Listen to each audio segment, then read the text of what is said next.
Type's taken over. Type's won from second. Type, what a brilliant man. Great to see her bounce back after what happened last year. Welcome to this week's edition of the Final Gallop. It is episode 241 and is proudly supported by the Brisbane Airport Hotels Group and PlayUp. It is the Tattersall's Racing Club feature race day at the Winter Carnival this Saturday, with the Tatt's Tiara being their feature race. Shortly we're going to have a look at our small team of 5 runners on the day, including 2 in the Group 1 Tatt's Tiara. We've got a stand-in for Tony this week. It is Mitch. Morning, Mitch. We return from Eagle Farm from Ipswich on Saturday with winning form with Chairman. He was rocketing home late to win the Cooney for the 3-year-olds. Morning, Claire. Yeah, he was outstanding. He was a really good ride by Jimmy. Ridden cold and got through the field and beat a couple of good ones at level weights as well, so he'll go to the Wink Skinnies at Caloundra and have a crack at the mile. Okay. This week we do have our latest competition with partners, the Brisbane Airport Hotels Group. The prize is a racing package at the Novotel Brisbane Airport, including a night's accommodation, early check-in, welcome drinks and a transfer to the racetrack, and a buffet breakfast for 2 in the Catalina restaurant. It's really not a bad way to enjoy an upcoming race day at Doomben or Eagle Farm. Yeah, sounds terrific. Close proximity to the track and just a really good day at Eagle Farm or Doomben. Yeah, sure. And it's certainly a very good place to stay. Definitely. So to enter that competition, just head to our Facebook page and look for this week's post about the Final Gallop. Click on the link and provide your details to go into the draw, and we will announce the winner on next week's show. Okay, on to Tattersall's Tiara race day at Eagle Farm on Saturday. The rail will be in the 6 metre position. The track is currently rated a good 4 with the forecast for sunny days ahead. Some big fields for our runners. Where do you think the best place to be will be in the running? It's a rail at 6. I dare say it won't be too dissimilar to Stradbroke Day. Probably just down the middle, just off the fence, but it's playing really fairly at the moment, the track, which is good. We will start with race 5, which is the listed Tattersall's Mile over the 1600 metres.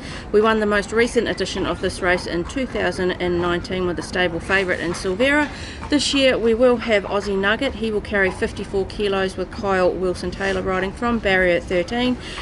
Aussie Nugget is currently paying $13 to win and $4 for the place with PlayUp. He does drop back in distance for this and drops in weight too. Last start over the 1800 metres, he was the best closer from a long way back for 5th in a benchmark 90. Yeah, he certainly was. He gets back in his racing, and I think going around them and having to come all the way around them didn't help him 3 weeks ago. So back to the mile. Kyle will ride him cold and probably just try and ride him through the field a little bit. He's got that 200 metre sprint, which is outstanding, and if he gets there a bit early, he struggles to get past him or finish the race off. So that'll probably be the instructions, I dare say, to Kyle, and he's been thereabouts in similar races before, so he's probably the right price, yes, but he's certainly going to be thereabouts again. Okay, we'll move on to race 6 now, which is the listed Tattersall's Gold Crown for the fillies and mares over the 2,137 metres. That's a very precise distance. Princess Renese will run in this with 56.5 kilos. Ryan Maloney will ride her. She's drawn barrier 10. With PlayUp at the moment, she is paying $8 to win and $2.70 for the place. Big step up in trip here after her last start, 6th over the mile at this same track. She did win over 2,000 metres for a previous trainer in the summer, and was also placed over the 2,500 metres. Yeah, I think she's really going to appreciate the step up in trip here. She had 3 starts over the mile. Might have been left a little flat-footed potentially last start, so the step up really going to help her. There's a few here that are a bit suspect at the trip, and it's a really even bunch of mares, so she's been racing really well, enjoys Eagle Farm and gets to a trip I think she'll really enjoy, and just the depth of the race I think gives her a really strong chance to win the race. Race 7 is the Group 1 Tattersall's Tiara for the fillies and mares over the 1,400 metres. We'll possibly have 2 runners this year. We'll start with the one that we know is getting a run, which is Comrade Rosa. She'll carry 57 kilos. Ryan Maloney will ride her from barrier 5. With PlayUp at the moment, Comrade Rosa is paying $15 to win and $4.60 for the place. She is a mare in form, winning the listed Helen Gollan and then last start the Group 2 Dane Ripper, and she has won all 4 of her starts at Eagle Farm. Yeah, she's had a faultless prep, I suppose. Doom at 1100 to kick off. She was outstanding. It's not really her go, and got across the road to Eagle Farm, which is probably her favourite track, and went back in the field and ran past him. Had to step up again in the Dane Ripper, which was a strong race. Got the run of the race and was able to put him away there too. So I think the step up to 1400 is going to help her a lot here as well. There's some that finish behind her that are probably going to get better runs in transit as well.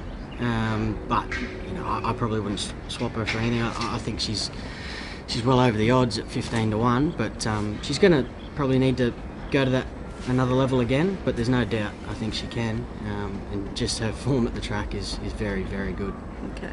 The second runner, who is a second emergency, is Salateen. She'll carry 57 kilos if she gets a run. She's drawn barrier 8. She's currently paying $41 to win and $10 for the place with PlayUp.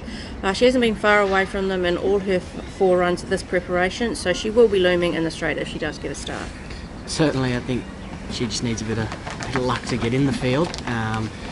She'll probably get a nice run if she does, and like you said, she always runs well in these races. So if she gets a start Saturday, she certainly won't disgrace herself.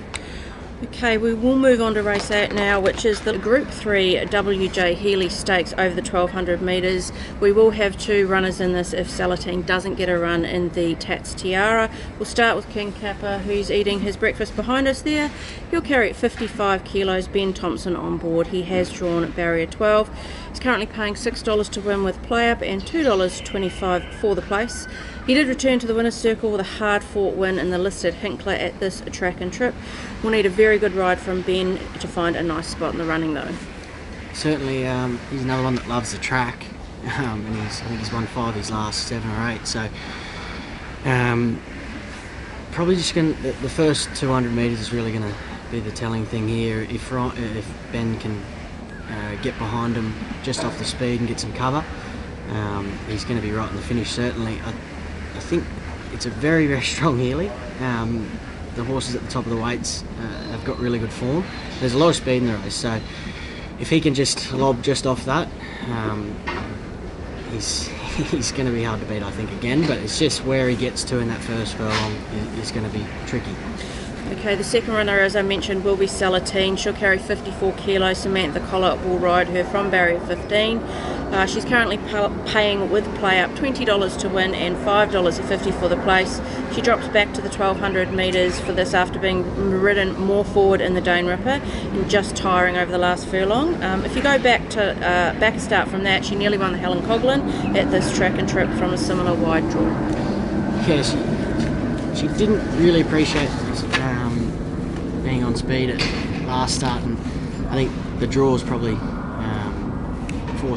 will force us to go back in the ruck this Saturday. So again, she's very, very consistent. Always never runs a bad race. So I think there's going to be good speed on. She'll just get back, relax, and finish off well again. Whether she can win or not, I'm not too sure.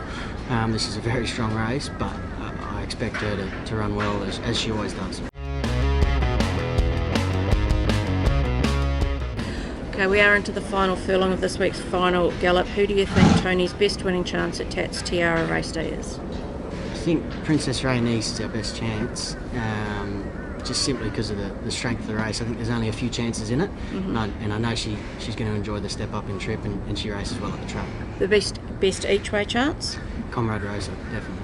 And we only have one in at the Provincials over the weekend, which is Andre at Gatton. How do you think he's going to go? Well, he was very good last time, and I dare say a pretty similar race. Fields aren't out yet, but back to the winner's circle, I dare say he would have taken a lot of confidence out of that and get similar conditions on Saturday, so I expect him to hopefully win the Gatton Cup. Okay, our best track worker this week? Probably a tie between King Kappa and Princess Rainice. They were all good on Tuesday, yeah, all the ones on the grass. And your performance from the stable for the week, or Tony's performance? 4 winners yesterday was very good. I probably couldn't split any of them. I think Chandler was outstanding. He beat some horses with really good form, so we can look to possibly the summer with him. He was terrific. Okay, now courtesy of PlayUp for their stable special offer for Saturday, it is $3.50 for Comrade Rosa to run at top 5 in the Tatt's Tiara. It's pretty good money. It's outstanding, yeah. I think she's a great place, her price to run a place is very good. So top 5, 350, pretty similar. So yeah, it's a great special. Okay. It is time for Cav's Corner, which is supported by the Brisbane Airport Hotels Group. He got his first leg up last week with Flensburg running a place at Ipswich, but he just missed his second leg with Sneaky 5. She did miss a place by less than a length, and let's see what he's got for us this week. Welcome to Cav's Corner for this week. Last week, one leg again. This week, we'll go venture to Gatton on Saturday, the Gatton Cup. We have a runner, Anjouet, a win. And then we'll go to town, Princess Rainess. We'll go her a place at Eagle Farm on Saturday. Good punting, guys. Before I finish, there's been a few little challenges put around the yard here. Sprint race, running races. Nicholas Gonzalez, the Colombian flyer. Winston Notif. And No Legs Barton. So we lined them up yesterday. You will notice a little bit of footage there later on where Winston Notif won the sprint race. There wasn't a protest put in by Gonzalez. Said that Bailey jumped the start. But anyway, there is a steward's report on it, and good viewing. So he's gone Anjouet to win into Princess Rainey's place. What are your thoughts on that one? I like it. I don't know what sort of quote we're going to get for Andre yet, so be interesting there. But yeah, no, I think he's going to be hard to beat again, and yeah, she's really good money to run a place for sure. Okay. Speaking of races, we had a interesting little race here yesterday, and Bailey came out on top, probably because his legs are twice as long as all the other competitors. I would say so. I think he was stepping back in grade significantly up against Matty Barton and Nicholas, so he was far too good for them. I think he won't be racing against them anytime soon for sure. No, and I think Maddie pulled up with a bit of an internal bleed, so she said. Certainly, yeah, she needs to be scoped. Yes. Well, good luck to the team on Saturday with Tatt's Tiara Raceday. Hopefully the stable can continue its success from last Saturday, and also the winners at Doomben on Wednesday. Yeah, it was a big day yesterday for the team, and it's been a good winter relatively, so hopefully we can finish that off on Saturday and go from there. Best of luck to everyone for the weekend.